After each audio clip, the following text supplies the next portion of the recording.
Right, so today you need to look on page 41 of your notes booklet, and we're going to look at these two examples here, example 15 and example 16. So example 15 asks us first of all to complete the square. So we know that this is going to be 2 times x plus h all squared plus k, and we'll nice and quickly work that out. And I'm going to do it to the side here because I want to keep this space for sketching the graph. So what we'll get is 2 by x squared plus 2hx plus h squared plus k. Plenty of room here. And we've got 2x squared plus 4hx plus 2h squared plus k, and that's equal to 2x squared minus 4x plus 5. If you do them one on top of another like this, you can see our x squareds are equal. You can quickly find h, and another pen.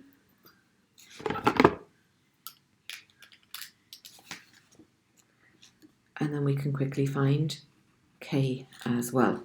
So putting the x terms together, we get 4h is equal to minus 4, which means h is equal to minus 1. And putting our constant terms together, we get that 2h squared plus k is equal to 5, but of course h squared is 1, minus 1 squared, so that's 2 by minus 1 squared plus k equal to 5, and k is equal to 5 minus 2, k is equal to 3. Now I'm skipping some steps there. Let me just double check my calculations. That's 1 by 2 is 2, from 5 is 3. So I can say that y is equal to 2 bracket x plus h, x minus 1, all squared, plus k, plus 3. So now I know that my minimum point, why is it a minimum and not a maximum? Because it is U-shaped. My minimum point is going to be, I change the sign of the 1 in brackets, and I don't change the sign of the 1 outside of brackets. So, pieces of information that I have about this, it's U-shaped. The y-intercept is at y equals 5. Do I have roots? Well, if I tried to solve this, I'd find that I don't have roots. It never intersects the x-axis at all. I can see the minimum value here is above the x-axis. So, no real roots. Which is why I needed to use this method, completing the square and finding the minimum in order to complete my sketch. So, it goes through the y-axis at 5. It never hits the x-axis, and it's symmetrical about its minimum point. So when I'm drawing the graph, or sketching the graph here, this is what I'm going to have. So there's my x-axis, say 1.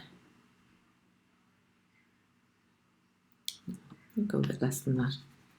I want it to be kind of centered. Excuse me. Yeah, but that's good. 1, 2, 3, and I need to get up as far as 5,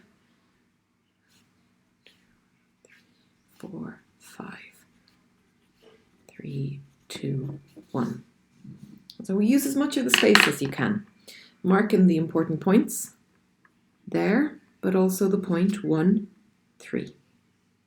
That's my minimum point there, my turning point. Now, I said it's symmetrical. All quadratic graphs are symmetrical. So if I go over to 2, I should be back up at 5 again. I can make that assumption just to help me in the sketching of it. It makes it a little bit easier to draw it symmetrically then. That should be my turning point.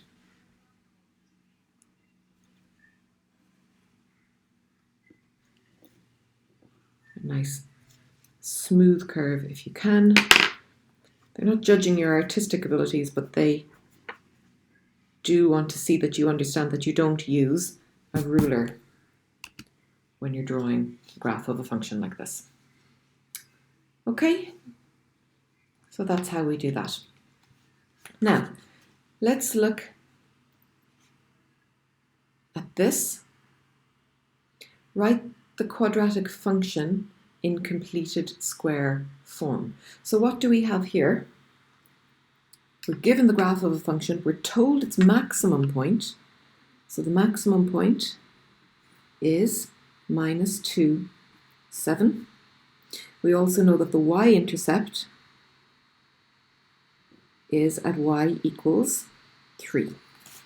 Okay, so we know that this should be in the form something times we change the sign of the first one to put it into brackets. And we'll have a minus outside this as well. So we'll have x plus 2 all squared plus 7. Okay, now why have I put a there? Well, I don't know if there was a number in front of the x squared or not. So what can I do? Well, what I can do is assume that there wasn't. So assume that x is -1, and then if I need to multiply by something, I will. How will I know if I need to multiply by something? Well, when I multiply with my brackets, if my y-intercept is, if my constant term isn't 3, then I need to multiply. So we're going to use a equals -1. So we've got -1 by x plus 2 all squared plus 7. And we'll multiply out our brackets and check that it works. So we've got -1 by x squared plus 4x plus 4. You can do that in multiple steps if you want, plus 7, which gives me -x squared minus 4x minus 4 plus 7. And that indeed gives me x squared minus 4x plus 3. My constant is 3. So I know that that's right. So those are my two answers. That's my answer to part 1, and that's my answer to part 2. So the y equals 3.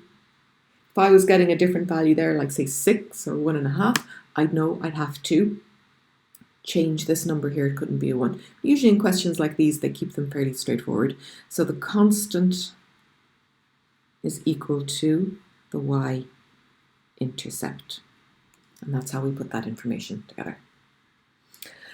Okay, so that's it for quadratic functions and their graphs, and you can see how we use the completed square form to tell us where the minimum or the maximum point of quadratics are, and it's particularly useful when it has no real roots for sketching the graph of the function.